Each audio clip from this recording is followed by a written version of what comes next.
Hello friends, welcome back to my channel. ಈ ವಿಡಿಯೋದಲ್ಲಿ ಬಸಳೆಯ ಗಿಡವನ್ನು ನಾವು ಯಾವ ಥರ ನೆಟ್ಕೊಳ್ಬಹುದು ಅನ್ನೋದನ್ನು ನಾನು ನಿಮಗೆ ತೋರಿಸ್ತಾ ಇದ್ದೀನಿ.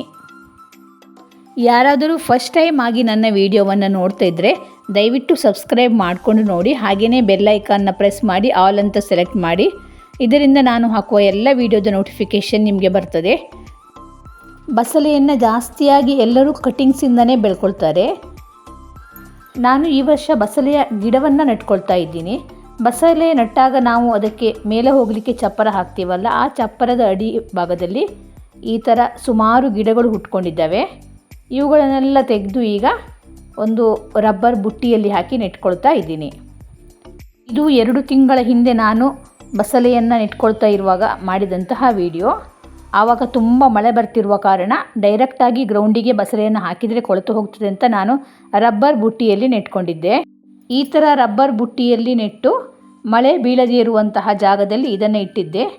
ನೆಟ್ಕೊಂಡಾಗ ಮಣ್ಣು ತುಂಬ ಅಂಟಾಗಿತ್ತು. ನಾನು ಗಿಡ ಬರುವುದಿಲ್ಲ ಅಂತ ಅಂದ್ಕೊಂಡಿದ್ದೆ. ಆದರೆ 2 ತಿಂಗಳ ನಂತರ ಎಷ್ಟು ಚೆನ್ನಾಗಿ ಬಂದಿದೆ ನೋಡಿ ಗಿಡ. ಎಲ್ಲ ಗಿಡಗಳು ಹೆಲ್ದಿಯಾಗಿ ಬಂದಿವೆ. ಇನ್ನೇನು ಮಳೆಗಾಲ ಮುಗಿತಾ ಬಂತಲ್ವ, ಹಾಗಾಗಿ ಇದನ್ನೇ ಈಗ ನೆಲದಲ್ಲಿ ನೆಟ್ಕೊಳ್ತಾ ಇದ್ದೀನಿ. ಬಸಳೆಯನ್ನು ನಾವು ನೆಡುವಾಗ ಯಾವಾಗಲೂ ಜಾಸ್ತಿ ಬಿಸಿಲು ಬೀಳುವಂತಹ ಪ್ಲೇಸಲ್ಲೇ ಬಸಳೆಯನ್ನು ನೆಟ್ಕೊಳ್ಬೇಕು. ಮರದ ಅಡಿಯಲ್ಲಿ ಹಾಗೆ ಸನ್ಲೈಟ್ ತುಂಬ ಕಡಿಮೆ ಬೀಳುವ ಪ್ಲೇಸಲ್ಲಿ ಬಸಳೆಯನ್ನು ನೆಟ್ಕೊಂಡ್ರೆ ಬಸಳೆ ಗಿಡ ಚೆನ್ನಾಗಿ ಬರುವುದಿಲ್ಲ. ಇಷ್ಟು ಗಿಡವನ್ನು ನೆಡಲಿಕ್ಕೆ ಎಷ್ಟು ಜಾಗ ಬೇಕು ಅಂತ ಅಂದಾಜು ಮಾಡಿಕೊಂಡು ಉದ್ದಕ್ಕೆ ಒಂದು ಹೊಂಡವನ್ನು ಮಾಡಿಕೊಂಡು ನಾವಿಲ್ಲಿ ಕೌಡನ್ ಕಾಂಪೋಸ್ಟನ್ನು ಅಂದರೆ ಸಗಣಿ ಗೊಬ್ಬರವನ್ನು ಹಾಕ್ಕೊಳ್ತಾ ಇದ್ದೀನಿ. ಸಗಣಿ ಗೊಬ್ಬರದಲ್ಲಿ ಬಸಳೆ ಚೆನ್ನಾಗಿ ಬರ್ತದೆ. ಮತ್ತು ಅದಕ್ಕೆ ಸ್ವಲ್ಪ ಮೇಲಿಂದ ಮಣ್ಣನ್ನು ಹಾಕ್ಕೊಳ್ಬೇಕು. ಇದಕ್ಕೆ ವರ್ಮಿ ಕಾಂಪೋಸ್ಟ್ ಹಾಗೂ ಕಿಚನ್ ಕಾಂಪೋಸ್ಟನ್ನು ಕೂಡ ಹಾಕ್ಕೊಳ್ಬಹುದು. ಈಗ ಈ ಬುಟ್ಟಿಯಲ್ಲಿರುವ ಎಲ್ಲ ಗಿಡವನ್ನು ನಾನು ತೆಗೆದಿಟ್ಕೊಳ್ತಾ ಇದ್ದೀನಿ. ತೆಗೆಯುವಾಗ ಬೇರು ಸಮೇತ ಗಿಡ ಬಂದರೆ ಒಳ್ಳೆಯದು.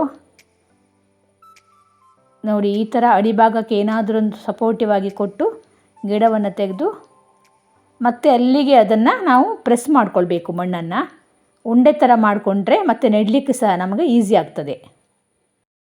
ಬೇಸಿಗೆಗಾಲದಲ್ಲಿ ಎಲ್ಲರ ಮನೆಯಲ್ಲೂ ಬಸಳೆಯನ್ನು ನೆಟ್ಕೊಳ್ತಾರೆ. ಆದರೆ ಮಳೆ ಬಂದ ತಕ್ಷಣ, ಮಳೆ ಜಾಸ್ತಿ ಆದ ಮೇಲೆ ಗಿಡಗಳು ಕೊಳೆತು ಹೋಗಲಿಕ್ಕೆ ಸ್ಟಾರ್ಟ್ ಆಗ್ತವೆ.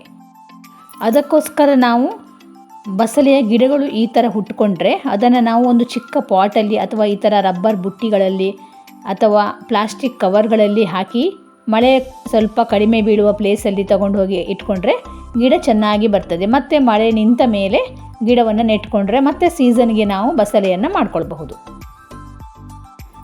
ಬಸಳೆಯ ಚಿಕ್ಕ ಚಿಕ್ಕ ಕಟಿಂಗ್ಸ್ಗಳನ್ನು ತೆಗೆದು ಕೂಡ ಈ ಥರ ಪಾಟಲ್ಲಿ ನೆಟ್ಕೊಂಡು ಅದು ಸ್ವಲ್ಪ ಬೆಳೀತಾ ಬಂದ ಮೇಲೆ ನಾವು ಗ್ರೌಂಡಿಗೆ ಹಾಕ್ಕೊಂಡು ನೆಟ್ಕೊಳ್ಬಹುದು.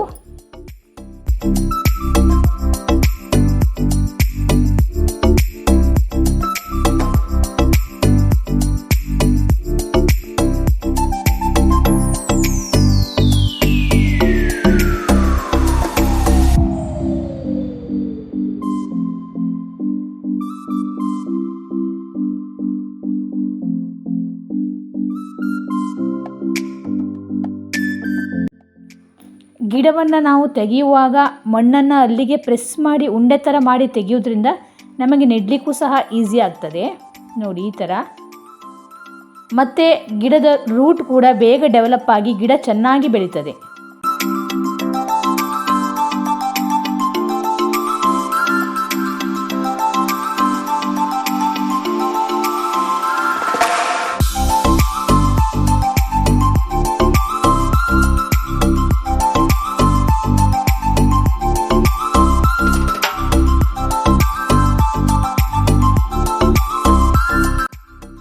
ನಾನಿಲ್ಲಿ ಇಷ್ಟು ಗಿಡವನ್ನು ನೆಟ್ಕೊಂಡಿದ್ದೀನಿ. ಇನ್ನು ಇದಕ್ಕೆ ಸ್ವಲ್ಪ ಮೇಲ್ಗಡೆಯಿಂದ ಮಣ್ಣನ್ನು ಹಾಕಬೇಕು. ಯಾಕೆಂದರೆ ಒಂದೇ ಸಲ ಜೋರಾಗಿ ಮಳೆ ಬಂದರೆ ಅಲ್ಲಿಗೆ ಗಿಡ ಕೊಳೆತು ಹೋಗಬಾರ್ದು ಅಂತ ಮೇಲೆ ಸ್ವಲ್ಪ ಜಾಸ್ತಿ ಮಣ್ಣನ್ನು ಹಾಕಿ ಮತ್ತೆ ಸ್ವಲ್ಪ ಸೊಪ್ಪನ್ನು ಹಾಕಬೇಕು. ಸೊಪ್ಪನ್ನು ಹಾಕೋದ್ರಿಂದ ಮಳೆ ಎಷ್ಟೇ ಬಂದರೂ ಮಣ್ಣು ಕೆಸರಾಗುವುದಿಲ್ಲ, ಹಾಗೆ ನೀರು ಅಲ್ಲಿ ನಿಂತ್ಕೊಳ್ಳೋದಿಲ್ಲ ಅಂತ, ಗಿಡ ಕೊಳೆತು ಹೋಗುವುದಿಲ್ಲ. ಹಾಗಾಗಿ ಮಣ್ಣನ್ನು ಹಾಕಬೇಕು. ಹಾಗೆ ಮಣ್ಣಿನ ಮೇಲೆ ಸ್ವಲ್ಪ ಸೊಪ್ಪನ್ನು ಕೂಡ ಹಾಕಬೇಕು.